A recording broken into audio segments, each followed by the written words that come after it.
I'm Scott Flowers with Cloud Ninjas. Today we're here to start a new series on the HPE ProLiant DL380 Gen10 Plus. In this video we're going to specifically focus on processors, but in the video series as a whole we're going to cover CPUs, memory, drives, we're going to go over supported operating systems, power supplies, how to put it in the rack, how to update your BIOS, how to do mass updates, plus a bunch more. So click that like, smash that subscribe. Let's get going.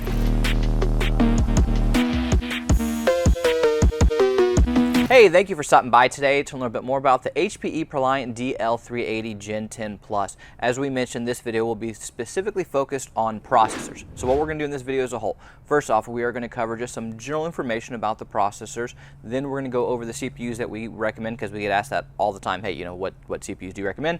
And then at the very end, we're going to show you how to physically remove your old processor and install a new processor. So if you're here for the install, maybe fast forward 50-60% of the way, but let's just hop into the good stuff. All right, so some general information. There are two CPUs inside. They are an LGA 4189, which means it is a Intel Xeon 3rd Gen Scalable processor. So that's going to be your Intel Silvers, Golds, Platinums. You'll see on the part numbers itself that the second digit will be 3. The 4 in the front will call out silver, the 5 and the 6 in the front will call out gold, the 8 in the front will call out platinum, the 3 as the second digit will call out that this is a 3rd Gen Scalable. So it's just some general nomenclature for you, but that's just some general information about the processors that you're going to be putting inside. And again, you can put in 2, and the max you can get is 40 cores, so you could technically put in 80 cores inside the DL380 Gen10 Plus.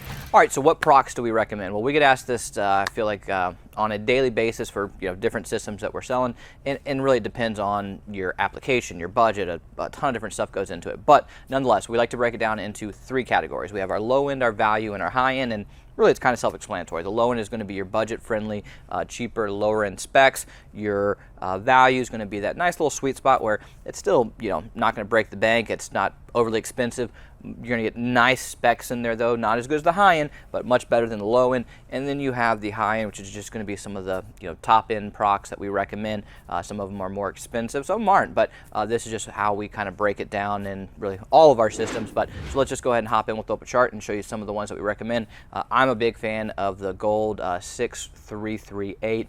We get asked for that quite a bit. That's one that we use a lot. But again, you can pause it here, check out some of the procs, email our sales team at sales@cloudninjas.com, and we can just tell you some of the things that we recommend. All right, so now we know a little bit more about the general information, what procs we recommend. Let's go ahead and do our install. But before we do, I'm going to grab my EST gear. Be right back. Hey, it's Mason with Cloud Ninjas, and today we'll be showing you guys how to properly remove an old processor and install a new one into your HPE ProLiant DL380 Gen10 Plus server. Now, as you can see, we have all the required materials here. We have our processor, a T30-bit screwdriver, a new tube of thermal paste, and a clean rag to clean off the old thermal paste from the heatsink and old processor. So let's go ahead and set these to the side, pop our latch, and lift our top, just like any other server you've been in before. Okay, so first things first, we're going to go ahead and remove this air baffle by just lifting it straight up and then setting it to the side. As you can see, we have CPU 1 located here, and then right here is CPU 2. So now we'll go ahead and begin unscrewing the heatsink, starting from this screw and then going across in an X formation.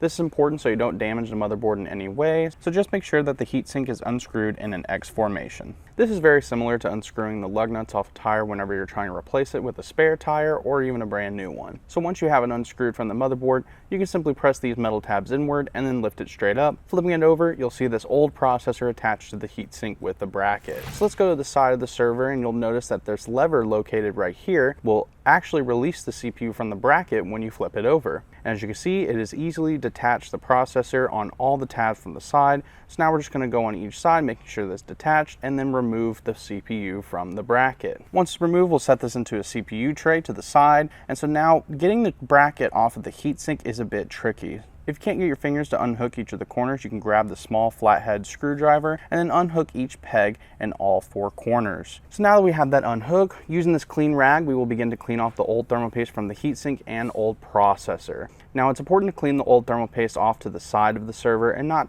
directly over it, so that way we can prevent all that old thermal paste from flaking off and getting into the CPU socket or the DIMM slots, and mainly just the motherboard in general.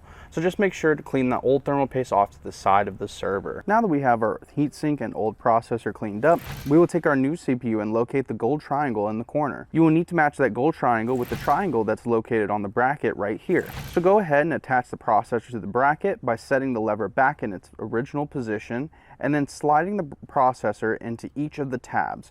You may have to push down on the sides or pull the tabs back in order to make sure that the CPU is being secured by the bracket. But once we do that, we can go ahead and flip it over and apply our new tube of thermal paste to the top of the processor. Now, some will say that we use too much, others will say we use too little, but really you want to apply a nice even balance of thermal paste that will just cover the top of the processor. So don't put too much or else the paste will leak out and make a mess and you'll get in the DIMM slots or even the CPU socket itself, and you don't want to put too little or else the processor may overheat. So just remember to put a nice even balance of thermal paste on that processor. So now let's go ahead and take the bracket and CPU and then attach it to the heatsink. We'll go ahead and match up this triangle to the indented corner on the heatsink here, and each corner will be locked into place, so just go one at a time in each corner, making sure that they're all locking into place. Okay, so now we'll go back into the server and you will notice that this triangle in the corner of the socket will need to match up to the triangles on the CPU and bracket and the indented corner on the heatsink. So now we'll go ahead and set the processor and heatsink onto the metal pegs and then press the metal tabs outward so the heatsink can go all the way down. Once that is done, begin screwing the heatsink in the X formation that we did when we were removing it. And there you go, you've done it. You have successfully removed an old processor and installed a new one into your HPE ProLiant DL380 Gen10 Plus server. Hey,